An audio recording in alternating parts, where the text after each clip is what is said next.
Good morning, student. Today we will discuss the part 3, class 9, chapter 1. The name of chapter, the French Revolution. This is the part 3. This is the module number 3. तो हम आज one by one देखते हैं. इससे पहले हमने French revolution की जो शुरुआत हुई थी वो किस तरीके से हुई थी इसके बारे में हमने बात की. उसके बाद हमने रिवॉल्ट के रीजन के बारे में पूरी तरह से जानकारी ली. आज हमें पार्ट 3 पढ़ना है और उसमें से सारी इंफॉर्मेशन हमें कलेक्ट करनी है. तो एनसीईआरटी का बुक आप साथ रखिए, तभी तो आप उसको लर्न कर पाओगे, अदरवाइज कोई बात ऐसी समझ नहीं पड़ेगी. फ्रांस कॉन्स्टिट्यूशनली मोनार्की, मतलब France become a constitutional monarch. अब तुम समझ रहे होंगे कि सर कॉन्स्टिट्यूशनल भी है और मोनार्की भी है, तो भाई दो वर्ड कैसे आ सकते हैं साथ में. ऑब्वियसली ये क्वेश्चन माइंड में आपके आया होगा कि कॉन्स्टिट्यूशनल भी और मोनार्की भी कह रहे हैं, लेकिन फ्रांस राजतंत्र ही था. फ्रांस एक राजतंत्र, पर वो राजतंत्र किसके अकॉर्डिंग काम करने लगा, किसके मातहत काम करने लगा है, किसी के अंडरस्टैंडिंग के नीचे काम करने लगा है. नेशनल असेंबली जो 1791 में बनी थी, उस नेशनल असेंबली में एक कॉन्स्टिट्यूशन फ्रेम किया 1791, और यही फ्रांस का संवैधानिक दिन माना जाता है 1791. इसमें जो नेशनल असेंबली जो बनाई गई थी 1789 में, नेशनल असेंबली 1789 में जो बनाई गई थी, 2 साल में उन्होंने काम करके फ्रांस का कॉन्स्टिट्यूशन 1791 में बनाया गया.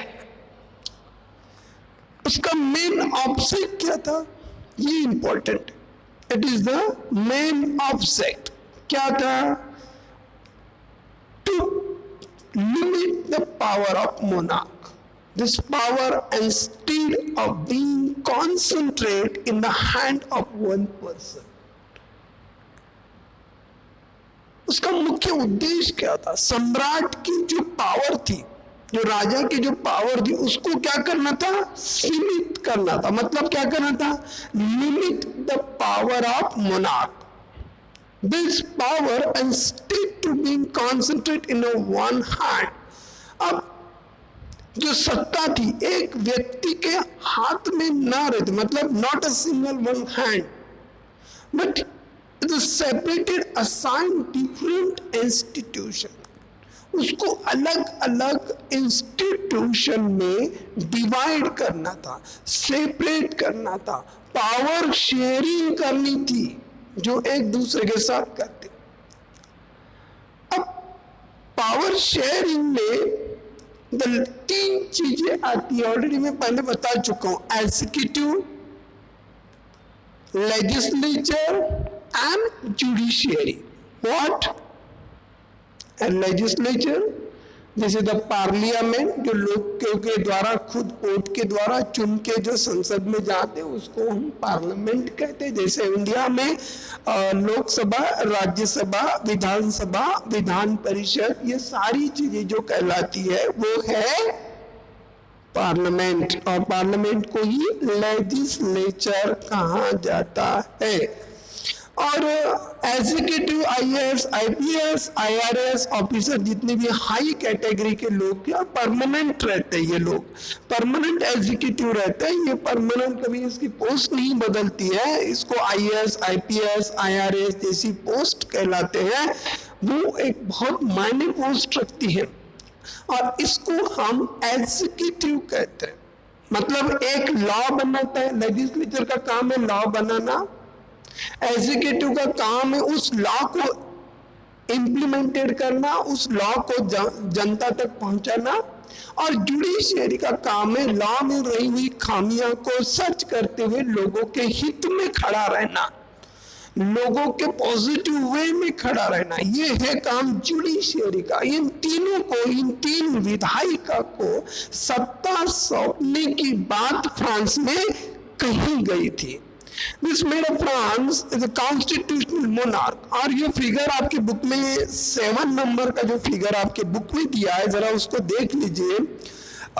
एक पिक्चर है, पिक्चर नंबर 7, और जो पेज नंबर है आपका 10 पेज नंबर। आप 10 पेज नंबर पे एक पिक्चर दिया हुआ है, इस पिक्चर को यहाँ प्रेजेंट नहीं, आप बुक में देख सकते हो। देखिए बुक में आपको न्यायपालिका दिखाई देगी, मतलब जुडिशियरी पहला, लेजिस्लेचर और एग्जीक्यूटिव। एग्जीक्यूटिव को कहते हैं कार्यपालिका और जुडिशियरी को जुडिशियरी को न्यायपालिका, लेजिस्लेचर को विधायिका और एग्जीक्यूटिव को कहते हैं कार्यपालिका, जो कि हिंदी में वर्ड बता रहा हूं, जो इंग्लिश में आपके बुक में लिखे हैं। अब कार्यपालिका में जो एग्जीक्यूटिव थे वहां 2 लोग थे, एक मंत्री थे और दूसरा सम्राट था। इन दोनों के ऊपर नेशनल असेंबली उनके ऊपर क्या करती थी, वर्क करती थी। नेशनल असेंबली वर्क करती थी। अब नेशनल असेंबली में फ्रांस में कितने लोग थे, 745 जो मेंबर थे वो विधायिका के थे। मतलब विधायिका मतलब लेजिस्लेचर 745। अब नेशनल असेंबली का जो नियंत्रण था वो किनके ऊपर था, वो आपको एरो के द्वारा बुक में समझाया गया है, मंत्री एंड सम्राट। जो मंत्री थे, जो पार्लियामेंट जो मेंबर थे, जो हमारी कैबिनेट मिनिस्टर थे, उन कैबिनेट मिनिस्टर के ऊपर बताया गया। सम्राट आप अपने बुक में पेज नंबर 10 पे पिक्चर नंबर 7 जरूर देखिए, उसकी बात कह रहा हूं। अब इन 745 लोगों को चुन के देने वाले निर्वाचन लोग कितने थे, 50,000। जो वोटर थे उनको वोट का राइट मिला था। अब इस वोट का राइट किसको मिला था, खासकर उन लोगों को मिला था जो लोग, जो नागरिक थे, मतलब पैसिव वोटर एंड इनपैसिव voter, passive and creative voter. Passive voter को कोई राइट नहीं था और जो क्रिएटिव वोटर थे, सक्रिय थे, उन लोगों को वोट का राइट था, जिनकी उम्र 25 साल मानी जाती थी और उनकी पॉपुलेशन लगभग 40 लाख थी, 40 लाख। तो इस तरीके से एक्टिव और पैसिव सिटीजन 2 तरह की कैटेगरी फ्रांस में बनाई गई थी। एक एक्टिव सिटीजन जिनको वोट का राइट था और जो पैसिव सिटीजन उनको वोट का राइट नहीं था। अच्छा, पैसिव सिटीजन में कौन कौन लोग थे, जरा इसके बारे में बात करते हैं। देखो, the constitutional monarch in 1791 visited the power to make the law of national assembly, which is indirectly elected, that is citizen voted the group of electors who is turn choice of assembly। अब वो पुनर्निर्वाचन इसमें कर सकते थे। जो assembly में सदस्य को चुना जाता था, उसमें जो वोट का राइट था वो सभी नागरिकों को वोट का नहीं था। मैं यही कह रहा हूं, जिसकी उम्र 25 वर्षों से ज्यादा है। देखो जी, उसको एक्टिव सिटीजन किसे कहते हैं, जिसकी तादाद 2.8 करोड़ उस समय की फ्रांस की आबादी थी, उसमें से 40 लाख लोगों को वोट का राइट मिला, बाकी लोगों को राइट नहीं मिला, और वो उनको पैसिव सिटीजन के नाम से जाना जाता है। Not all the citizen is right to vote, only men about 25 year. किसको वोट का राइट मिला? ओनली मेन, महिलाओं को तो अधिकार था ही नहीं। 25 ईयर, जो अपनी उम्र की 25 ईयर्स पूरा करता है। और दूसरी चीज उसमें इंपॉर्टेंट है, paid tax equal at 3 days, अपनी एक मंथ की सैलरी से 3 दिन का वेतन टैक्स के रूप में अगर गवर्नमेंट को वो देता है, तब उसको वोट का अधिकार मिलता है। 2 चीजें बिल्कुल माइंड में रखना, एक उसकी उम्र 25 साल होनी चाहिए, और वो कम से कम 3 दिन का, कम से कम 3 days उसको क्या मिलना चाहिए? 3 दिन की सैलरी वो टैक्स के रूप में गवर्नमेंट को दे। ऐसे लोगों को ही वोटिंग का अधिकार प्राप्त था, उन्हीं को एक्टिव सिटीजन का दर्जा दिया गया है। बाकी जो बचे मेल एंड फीमेल थी, उनको कोई वोट का राइट नहीं था, और इन्हीं को पैसिव सिटीजन के रूप में वर्गीकृत किया, जो आपकी बुक में दिखाया गया, पिक्चर्स कम से, और बच्चों को भी पैसिव सिटीजन में डाला गया। जो निर्वाचन की योग्यता, the quality of electors, then member of assembly who had to develop the highest bracket of taxpayer। अब जो असेंबली में जो मेंबर जाने थे, वो मेंबर कौन सिलेक्ट होता था? जो सबसे ज्यादा टैक्स पेयर था, उनको ही असेंबली में मेंबरशिप चुनने का अधिकार मिला। इससे क्या हुआ कि जो गरीब लोग थे वो पूरी तरह से वोट से बाहर हो गए, महिलाएं वोट से बाहर हो गई, लेबर वोट से बाहर हो गए। तो फिर एक बार कॉन्स्टिट्यूशनल प्रॉब्लम फ्रांस में क्रिएट हुई। उसके बाद मैन एंड सिटीजन, इनको राइट की डिमांड बढ़ने लगी थी। अब वो राइट चाहते थे कि वो उनको अधिकार मिले।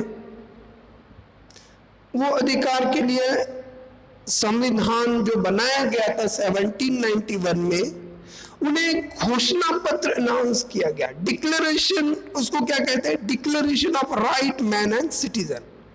The constitution began with declare as the right of the man citizen, right such as, क्या राइट थे वो भी मालूम होना चाहिए। सबसे पहला राइट था राइट टू लाइफ, किसी को भी बिना उसके इजाजत मारने का अधिकार नहीं है। राइट टू लाइफ, हर व्यक्ति को अपने मन मर्जी से जीवन जीने का अधिकार कॉन्स्टिट्यूशन 1791 में बनाया गया था, उसमें दिया गया। Freedom of opinion, freedom of speech, बोलने की आजादी, अभिव्यक्ति की स्वतंत्रता, जीवन का अधिकार, life to life, right to freedom speeches, freedom to opinion, कानूनी अधिकार, and natural and ineligible right, जो नैसर्गिक अधिकार है व्यक्ति के जीने के लिए जो जरूरी लगता है, अन्न वस्त्र निवारा, जैसे फूड, शेल्टर, होम, ये जो चीजें हैं, इसको कभी भी व्यक्ति को छीन नहीं सकते हैं। उसको ये जन्मतः अधिकार मिले हैं, उसको बरकरार रखा गया है। मतलब नेचुरली इनएलिजिबल राइट, मतलब अहरणीय, मतलब क्या होता है कि उसको आप छीन नहीं सकते हो, क्योंकि वो राइट्स जीवन जीने का अधिकार वो व्यक्ति को उनके जन्म के आधार पर ही मिला है। तो it right to belong human being could not be away the state of protest natural citizen right. और राज्य का क्या कर्तव्य है? What is the duty of the state? The duty of the state to protect the each citizen of natural right. जो व्यक्ति को natural अधिकार मिले हैं उस अधिकार की पूरी तरह से रक्षा करने का अधिकार कॉन्स्टिट्यूशन ने दिया है। France abolish monarchy and become a republic. मुझे बताओ, फ्रांस अब एक राजतंत्र का डिमोलिश करके अबॉलिश करके एक रिपब्लिक कंट्री की तरफ जा रहा था। और ये हमारे पार्ट नंबर 3 है, पेज नंबर 14 है, 14। इससे पहले आप थोड़ा सा बुक में देख लीजिए, कुछ पिक्चर दिए, आप उस पिक्चर को थोड़ा सा पहले जो भी राजनीतिक जो प्रतीक हैं, जो खासकर पॉलिटिकल जो सिंबल है, उस सिंबल को जैसे टूटी हुई जंजीर है या गद्दर के आई है, राजदंड है, कुछ अंगूठियां है, नीला, कुछ सफेद लाल है, ये कुछ कानूनी पद जो बनाए गए वो अलग अलग तरीके के हैं। उसमें आप जरा देख लीजिए तो बात समझ में आएगी। तो ये सिचुएशन है कि France abolish monarchy become a republic. कैसे बना, जरा उसके बारे में बात करते हैं। जब लुई 16 सत्ता में आया था तब फ्रांस के पास काफी सिचुएशन डामाडोल थी, बहुत ज्यादा बिगड़ गई थी। एंड लुई 16 ने जब कॉन्स्टिट्यूशन जो 1791 का बनाया गया था उसके ऊपर उन्होंने स्वाक्षरी कर दी, पर जो प्रशिया का राजा था is entered to secret of negotiation with the king of Prussia। लेकिन एक बात उन्होंने की कि साइन तो कॉन्स्टिट्यूशन पे कर दी, पर लुई 16 ने जो प्रशिया का राजा था उनके साथ उन्होंने नेगोशिएबल सीक्रेट मीटिंग अरेंज कर दी। नेगोशिएबल सीक्रेट मीटिंग मतलब क्या, गुप्त चर्चा चलाए। और फ्रांस की घटनाओं से जो बाहर के देश थे वो काफी चिंतित थे। जो फ्रांस में जो बदलाव हो रहा है उसमें बाहर के लोग काफी चिंतित थे। देखो, the ruler of neighbouring countries to were worried by the development in France and made it plan send troop put down the event and the taking place the since of summer 1789। हुआ है कि 1789 के बाद कुछ घटनाओं को नियंत्रित करने के लिए इन जो बाजू के रहने वाले जो कंट्री के, उन्होंने गवर्नमेंट ने एक आर्मी भेजने की योजना बना ली। लेकिन समस्या क्या थी, मतलब ये to down the event taking place since summer of 89। जैसे कि 1789 की गर्मी खत्म होती है तब उन्होंने क्या कर दिया कि बाहर के राजाओं ने, प्रशिया, 4-5 राज्यों ने मिलके आर्मी भेजने का प्लान बना लिया था। पर जैसे ही ये प्लान अमल में आता, अप्रैल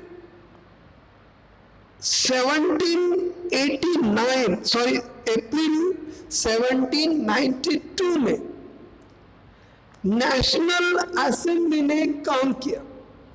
उन्होंने क्या कर दिया, प्रशिया और ऑस्ट्रिया ये दो कंट्री के साथ युद्ध की घोषणा कर दी और thousands of volunteers from the provinces joined the army।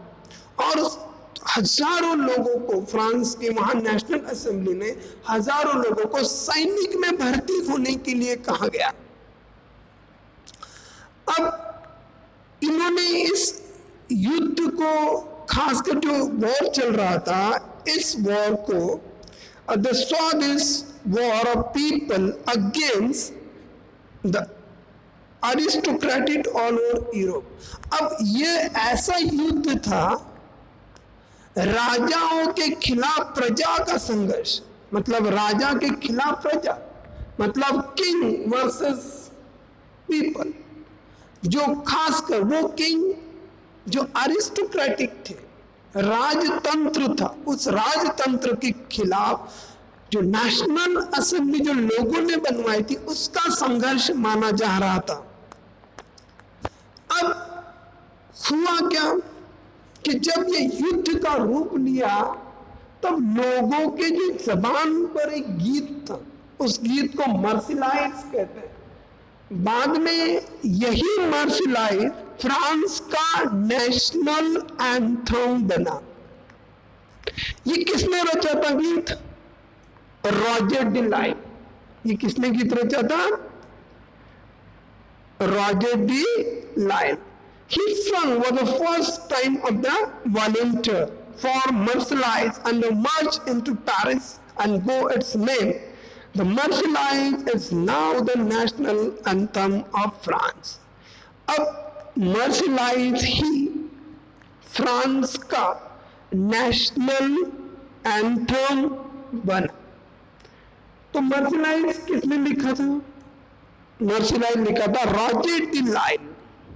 क्यों लिखा था? 1792 में नेशनल असेंबली में ऑस्ट्रिया और प्रशिया, ये दो कंट्री के बारे में युद्ध छेड़ने की बात कही। अब युद्ध जब छेड़ने की बात की तो हजारों लोग वॉलंटियर के रूप में ज्वाइन हुए और उन्होंने इन राजाओं के खिलाफ युद्ध की घोषणा की और जो बढ़ चढ़कर हिस्सा लिया। उन सभी यंगेस्ट के जबान पर एक गीत था, जो गीत मर्सिलाइज रॉजर डी लाइन ने लिखा था और गीत का नाम था मर्सिलाइज।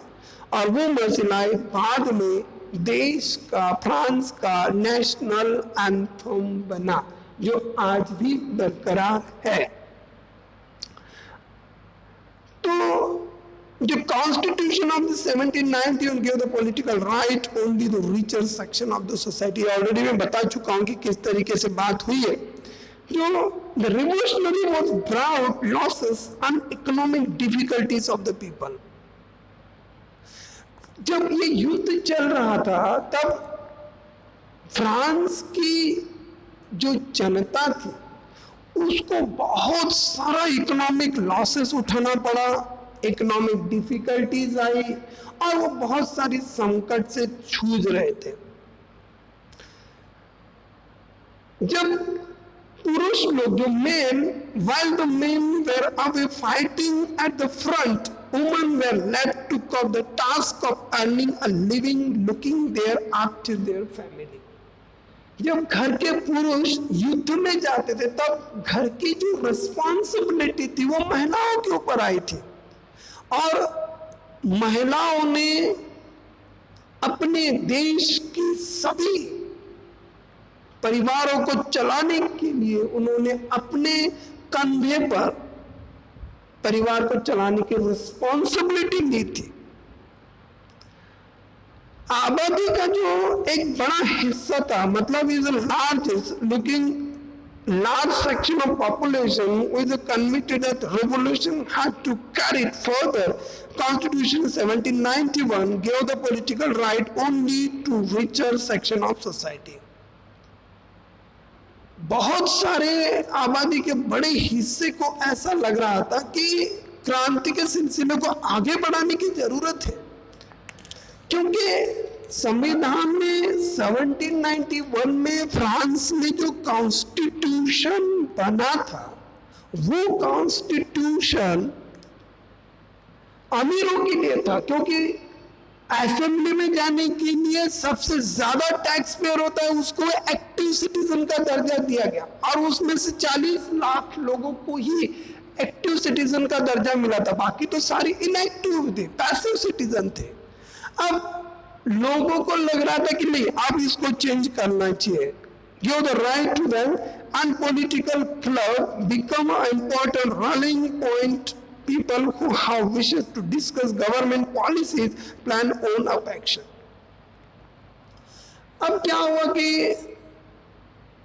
जब ये अधिकार पाने तो कैसे करना पड़ेगा, तो लोग क्या होंगे कि आपस में डिस्कशन करने लगे, और वो डिस्कशन एक रूम में बैठ के करते थे, या जो लोग आकर उस रूम में बैठकर डिस्कशन करने लगे, तब उसको आगे चल के उसको नाम मिला जैकोबिन क्लब। और वो जैकोबिन क्लब क्या था, बात मानिए, जैकोबिन क्लब होता क्या है कि एक भूत, वहां के जो पेरिस नाम के भूतपूर्व कॉन्वेंट ऑफ जेकब, एक कॉन्वेंट ऑफ सेंट जेकब नाम का, वहां पे जो पर्सन रहता था वो हमेशा लोगों को राजनीतिक चर्चाएं करने के लिए तैयार करता था। The most successful club then Jacobin, which is the name of former Saint Jacobin in Paris. Saint Jacobin, Jacobin था वो संत था पेरिस का, उसके नाम के, उसका नाम उस ग्रुप के आगे लगा, और धीरे धीरे फ्रांस में जैकोबिन क्लब बहुत ही फेमस हुआ। The most successful of this Jacobin, which is the name and the former convent of Jacobin Paris, women too who had acted throughout the period formed their own club. अब महिलाएं भी उसमें बहुत ज्यादा सक्रिय थी और उन्होंने भी अपने क्लब बनाए। जैकोबिन क्लब जो बना था वो चैप्टर 4 में जब आएगा तब बताएंगे। मेंबर ऑफ जैकोबिन जो मैक्सिमिलियन रॉबेस्पियर था, जैकोबिन क्लब के सदस्य समाज में कम से कम 2 हिस्से से आते थे। Member of Jacobin club belonging to less section of society, they included, कौन से लोग थे जैकोबिन क्लब में शामिल होने वाले? 2 तरह के लोग थे, एक small shopkeeper, artisan and shoes maker, pastry cook, watch maker, printers. मतलब क्या?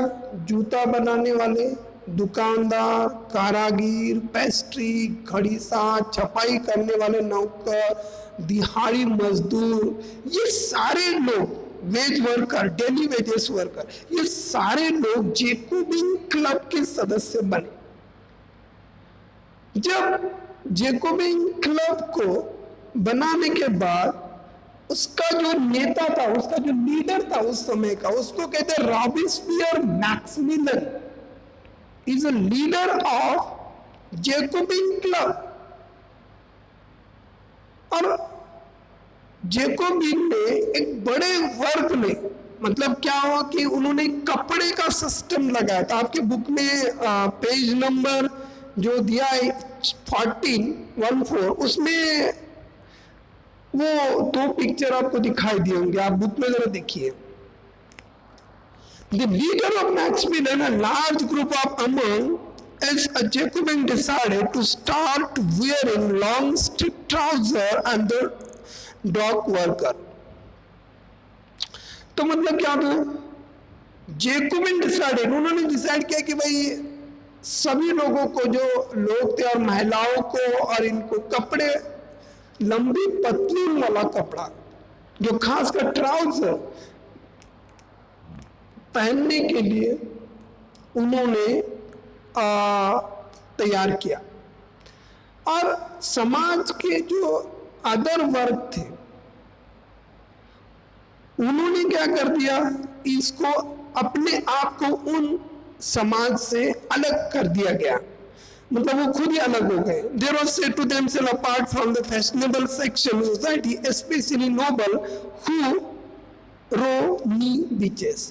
अब वो क्या होता है कि जो नोबल लोग थे वो नी बीचेस, मतलब जहां पे अपना नी रहता है वहां तक ही वो कपड़े पहनने लगे थे।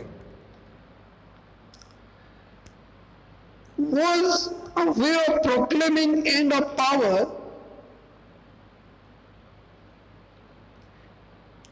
इससे क्या हुआ कि बिना, जो जेकोबिन सौ कुलात के नाम से जाना गए थे ये लोग, जो खासकर नी तक कपड़े पहनते थे वो, लेकिन महिलाओं को पूरे कपड़े पहनने की इजाजत थी, वो छोटे कपड़े पहन नहीं सकते थे।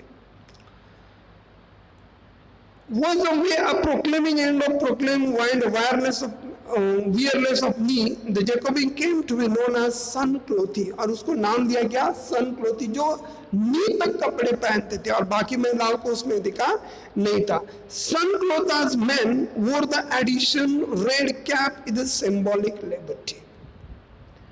सन क्लोथर्स men रो, क्या जो सन क्लोथी लोग थे वो लाल रंग की टोपी पहनते थे, रेड कलर की टोपी पहनते थे।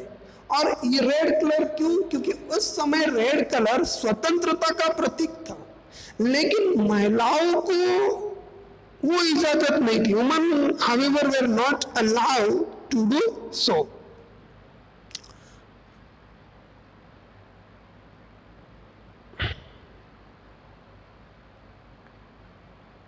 The summer of 1792, तीन चीजें हम देखते हैं आज। जो 1791 में जो गर्मियां लगी थी, मतलब समर सीजन था, उस समय लास्ट सेशन ऑफ पर्सियन, जो पेरिस में रहने वाले लोग थे, Parisian, who allow to agree short supply price of foods. जब फूड प्रोडक्ट और इन्फ्लेशन, इससे पेरिस के लोग काफी नाराज हुए और उन्होंने क्या कर दिया, एक हिंसक रूप की योजना बना ली। अब अटैक करने की बात है, जहां पे शॉर्ट सप्लाई लगता है वहां पे वो जहां प्रोडक्ट रखे, स्टोरेज रखे, वो लूटने का योजना बना लिए। वो योजना कब बनी थी? अगस्त 10 में, 10 अगस्त। उनकी सुबह में ट्यूरेनियल जो महल था, ट्यूरेनियम नाम का एक महल है, ट्यूरेनियस, उस महल, पेरिस में जो महल था, Masquer the king guarded and held up himself several hours। और इन लोगों ने क्या कर दिया, वहां के जो महल था ट्यूरेनियस, उसके ऊपर उन्होंने हमला बोल दिया। और हमला बोलने के बाद वहां के जो सुरक्षा रक्षक थे, गार्ड थे, the king of guard and held to himself of hostage several hours, कई घंटों तक राजा को बंधक बना लिया और रक्षकों को वहां से मार डाला। बाद में असेंबली ने, नेशनल असेंबली ने क्या कर दिया कि वोटेड टू इम्परिसन रॉयल फैमिली, और जितनी भी रॉयल फैमिली थी उसको पकड़ के जेल में डाल दिया गया। इलेक्शन वेर हेल्ड, और नए इलेक्शन का, नए चुनाव कराए गए, हेल्ड बनाया गया। From now all man are 21 years and above regard wealth, court and right to vote। अब नेशनल असेंबली ने एक और नया एक्ट लागू किया, जिसमें 21 उम्र से ज्यादा फ्रांस के सभी लोगों को वोट का अधिकार दिया गया। जो पहले नहीं था उसका नाम दिया गया, और 21 साल के ऊपर सभी नागरिकों को वोट का अधिकार मिला। उसके बाद रिजाइन ऑफ टेरर, ये एक पार्ट है, उसका बहुत इंपॉर्टेंट पार्ट है। हुआ यूं कि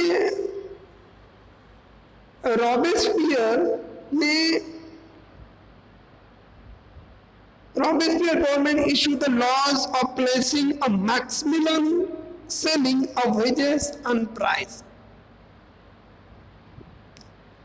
रॉबिस्पियर जो गवर्नमेंट आया था 1793 से 1794 में।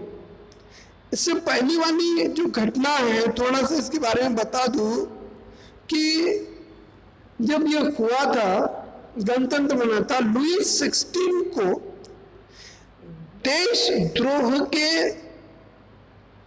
उस पर मुकदमा चला गया, देशद्रोह का। और 21 जनवरी 1793 को प्लेस डी लॉ कॉन्कर्ड में सार्वजनिक रूप से उसको फांसी दी गई। और मैरी एंटोनी का भी वही हश्र हुआ, उसको खासकर कट थ्रोट करने वाली जो मशीन थी उससे उनको मारा गया, जिसे इंग्लिश में जिलेटिन कहते हैं। उसको जिलेटिन किया गया। ईयर याद रखना 21 जनवरी 1793। प्लेस है प्लेस डी लॉ कॉन्कर्ड में पब्लिकली लुई 16 को फांसी दी गई और रानी एंटोनी को पकड़ के उसको भी जिलेटिन करवाया गया। Cut head throat of the machine, it is called off gelatin, इसको कहते हैं। जब 1793 में राजा 16 मारा गया और उनकी रानी भी मारी गई, तो उनकी सारी सत्ता एक पर्सन के हाथ में आई। उसका नाम था रॉबिस्पियर मैक्सिमिलियन, जो खासकर जैकोबिन क्लब को चलाता था। उन्होंने क्या कर दिया, उन्होंने बहुत सख्त पॉलिसी अपनाई, बहुत सख्त पॉलिसी, और जो लोग उनके खिलाफ जाते थे उनको जिलेटिन करवाया। उन सभी लोगों को, जो उनकी पार्टी जो थी, उस पार्टी के अगेंस्ट में जाने वाले लोग थे, जो कुलीन हो, चाहे पादरी हो, राजनीतिक दलों के सदस्य, उनकी कार्यशैली से जो असहमत पार्टी के सदस्य, उन सभी को गिरफ्तार करके जेल में डाल दिया और एक क्रांतिकारी न्यायालय चलाया। और उसके तहत उनको सरकलन कर दिया गया। जिलेटिन की डेफिनेशन पार्ट 1 में दी हुई है, 3.1 जो बुक का पार्ट है। रिजाइन टेरर का पैराग्राफ नंबर 1, लाइन नंबर 7, 8, 9, 10, 1, 2, 3, 4, 5, 6, 7, 8, 9, 10 जो लास्ट की 4 लाइन है फर्स्ट पैराग्राफ के, उसमें डेफिनेशन दी हुई है, आप उनको देख लीजिए। जिलेटिन दो खंभों के बीच में, 2 पोल के बीच में एक धारदार मशीन लगाई जाती है, जिससे इंसान का कट थ्रोट आसानी से अपराधी का सर धड़ से अलग हो जाए। इस मशीन का आविष्कार डॉक्टर गिलेटिन ने किया था, इसीलिए उसका नाम जिलेटिन पड़ा।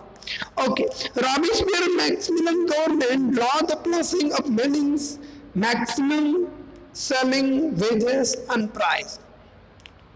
रॉबिस्पियर ने कुछ कानून बनवाए। कानून क्या थे? मजदूर और कीमत की अधिकतम सीमा तय कर दी। मतलब पहला काम क्या, Robespierre government issue laws placing maximum ceiling on wages and prices. Meat and bread, जो वहां का मिलने वाला जो चीजें थी, उसको क्या कर दिया है उन्होंने, राशनिंग, जो स्वस्थ धान्य की दुकान है उनके दुकान पर अवेलेबल करा और उसकी कीमत भी डिक्लेयर कर दी। किसानों को उन्होंने अधिकार दिए, peasant were forced to transport their grain to citizen and sell to prices fix their government.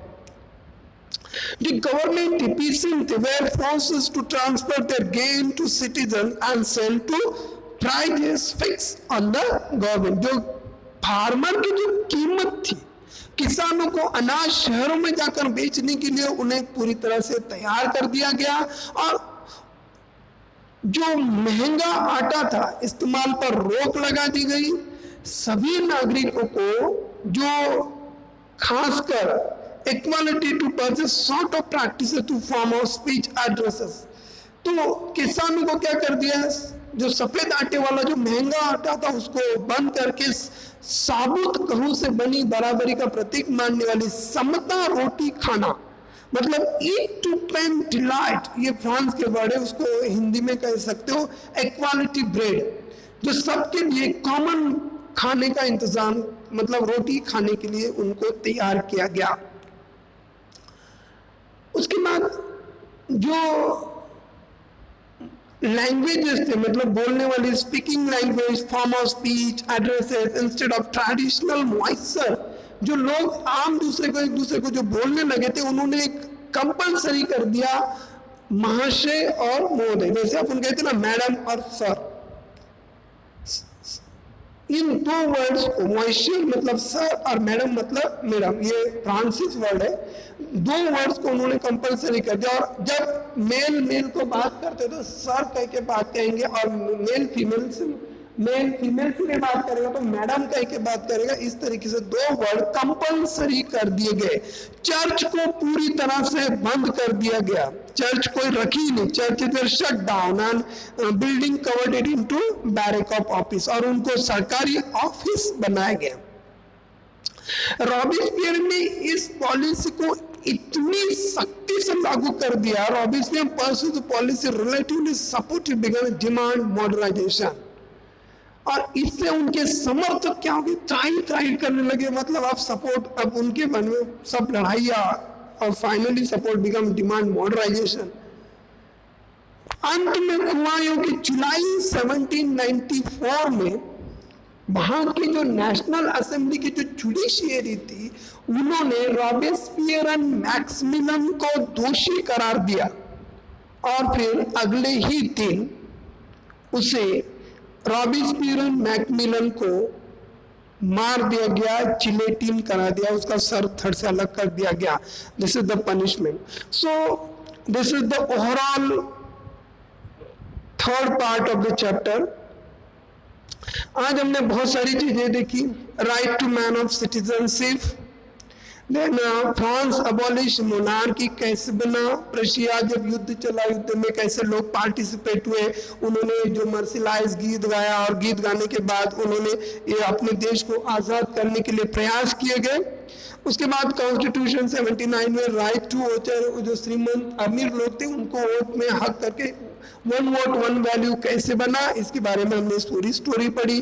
Maximilian Robespierre के बारे में हमने पढ़ा। इससे पहले लुइस, जो 16 लुइस है, उनको 21 जनवरी 1793 को प्लेस डी लॉ कॉन्कॉर्ड में उन्हें फांसी दी गई।